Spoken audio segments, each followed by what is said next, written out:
Hello everyone. आज हम लोग फिर से एक बार बात करने वाले हैं वैदिक सभ्यता से संबंधित जितने भी इम्पोर्टेंट क्वेश्चन हैं उनके बारे में डिस्कस करेंगे। इसके पहले इसका एक पार्ट हम अपलोड कर चुके हैं। यदि आपने ना देखा हो तो आप चैनल की प्लेलिस्ट में जाकर उसे देख सकते हैं। तो ये हमारा वैदिक सभ्यता का सेकंड पार्ट है। चलिए स्टार्ट करते हैं आज की क्लास। योग दर्शन के प्रतिपादक हैं। योग दर्शन के प्रतिपादक कौन है? ये हमारे पतंजलि हैं। मोस्ट इम्पॉर्टेंट मार्क कर लीजिए इसे, बहुत बार एग्जाम में पूछा गया है। नेक्स्ट देखिए, उपनिषद पुस्तकें किस पर आधारित हैं? तो ये हमारी आधारित है दर्शन पर। पूर्व वैदिक आर्यों का धर्म प्रमुखता था। इनका धर्म था प्रकृति पूजा और यज्ञ। चरक संहिता नामक पुस्तक किस विषय से संबंधित है? तो ये संबंधित है चिकित्सा से। इसको भी मोस्ट इम्पॉर्टेंट मार्क कर लीजिए, बहुत बार पूछा गया ये क्वेश्चन। जितने भी इसमें आप लोगों को हम क्वेश्चन करवा रहे हैं फ्रेंड्स, ये सारे के सारे इम्पॉर्टेंट क्वेश्चन हैं जो कहीं ना कहीं किसी न किसी एग्जाम में पूछे गए क्वेश्चन है। इसके बाद देखिए नेक्स्ट वन, यज्ञ संबंधी विधानों का पता चलता है। यज्ञ संबंधी विधानों का पता चलता है यजुर्वेद से। वैदिक युग में सभा क्या थी? ये थी मंत्री परिषद। वैदिक युग में प्रचलित लोकप्रिय शासन प्रणाली थी गणतंत्र। सबसे प्राचीन वेद कौन सा है? तो सबसे प्राचीन वेद है ऋग्वेद। कौन भारतीय दर्शन की आरंभिक विचारधारा है? सांख्य। वे दस्तकारी कौन सी है जो आर्यों द्वारा व्यवहार में नहीं लाई गई थी? वो थी लुहारगिरी। प्राचीनतम व्याकरण अष्टाध्यायी के रचनाकार हैं पाणिनि। इसको भी मोस्ट इम्पॉर्टेंट मार्क कर लीजिए। कौन सी स्मृति प्राचीनतम है? तो वो है हमारी मनुस्मृति। आदि काव्य की संज्ञा किसे दी जाती है? रामायण को। सबसे प्राचीन पुराण है तो ये हमारा मत्स्य पुराण है। इम्पोर्टेंट मार्क कर लीजिए। चलिए देखते हैं आगे। ऋग्वेद में सबसे पवित्र नदी किसे माना गया है? सरस्वती को। तो जो ऋग्वेद में सबसे पवित्र नदी हमारी वो है सरस्वती। इसके बाद बात कर लेते हैं वैदिक समाज की आधारभूत इकाई थी। ये थी हमारी काल्य या कुटुंब। ऋग्वैदिक युग की प्राचीनतम संस्था कौन सी थी? विदत। ब्राह्मण ग्रंथों में सर्वाधिक प्राचीन कौन है? शतपथ ब्राह्मण। गोत्र व्यवस्था प्रचलन में कब आई? ये आई उत्तर वैदिक काल में। मनुस्मृति मुख्यतः संबंधित है समाज व्यवस्था से। त्रयी नाम है तीन वेदों का। तीन वेदों के लिए त्रयी शब्द का प्रयोग किया गया है।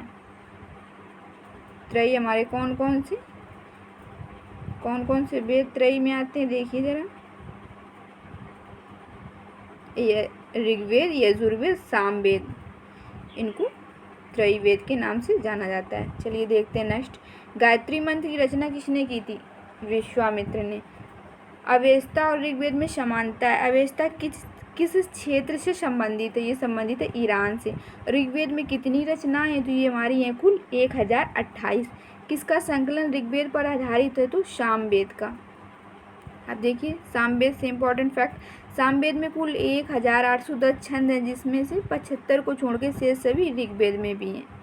ठीक है। किस वेद में जादुई माया और वशीकरण का वर्णन है? तो ये हमारा अथर्ववेद है। गोपद ब्राह्मण संबंधित है अथर्ववेद से। किस साहित्य में मोक्ष की चर्चा मिलती? उपनिषद में। इसका फैक्ट देख लीजिए, मोक्ष शब्द श्वेतांबर साहित्य में पहली बार आया है। प्राचीनतम विवाह संस्कार का वर्णन करने वाला विवाह सूक्त किस में पाया जाता है? ये पाया जाता है ऋग्वेद में। ऋग्वेद में आघन्य शब्द का प्रयोग किस जानवर के लिए किया गया था? मोस्ट इम्पॉर्टेंट मार्क कर लीजिए, इसे बहुत बार एग्जाम में पूछा गया है, गाय को। ठीक है। ऋग्वेद में किन नदियों का उल्लेख अफगानिस्तान के साथ आर्यों के संबंध का सूचक है? ये हमारी है कुबा और क्रमु। आरंभिक वैदिक साहित्य में सर्वाधिक वर्णित नदी है सिंधु।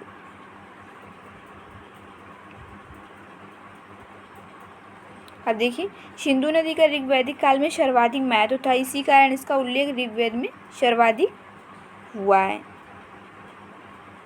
आर्यों के आर्कटिक होम सिद्धांत का पक्ष किसने लिया था? बीजी तिलक ने।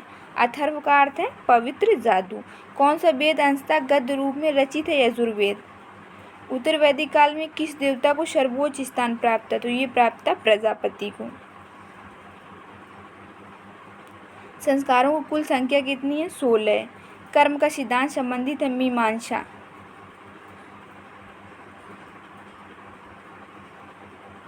ऋग्वैदिक काल में निष्क शब्द का प्रयोग आभूषण के लिए होता था, किंतु परवर्ती काल में उसका प्रयोग किस अर्थ में हुआ? तो सिक्के के लिए उसका यूज हुआ, सिक्का। वैदिक काल में सोने के हार को निष्क कहा जाता था। मैंने पहले पार्ट में इसके बारे में डिस्कस किया हुआ था। निष्क के प्रयोग ने आने वाले सिक्कों के व्यवहार के मार्ग को प्रशस्त किया। परवर्ती काल में इसी को सिक्के के नाम से जाना गया। जिस ग्रंथ में पुरुष मेघ का उल्लेख हुआ वे है शतपथ ब्राह्मण। गोत्र शब्द का प्रयोग सर्वप्रथम किस वेद में हुआ है? तो वो हमारा है ऋग्वेद। सर्वाधिक ऋग्वैदिक सूक्त समर्पित है इंद्र को। ऋग्वेद में सर्वाधिक संख्या में मंत्र संबंधित है अग्नि से। जीविकोपार्जन हेतु वेद वेदांग पढ़ने वाला अध्यापक क्या कहलाता था? तो ये कहलाता था हमारा उपाध्याय।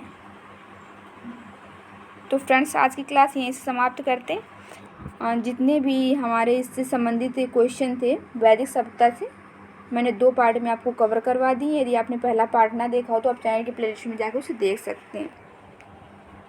तो आज की वीडियो आपको कैसी लगी? यदि वीडियो पसंद आई हो तो आप प्लीज़ वीडियो को लाइक कर दीजिए, अपने फ्रेंड के साथ शेयर कर दीजिए, और यदि चैनल को पहली बार विजिट कर रहे हैं तो चैनल को सब्सक्राइब भी कर लीजिए।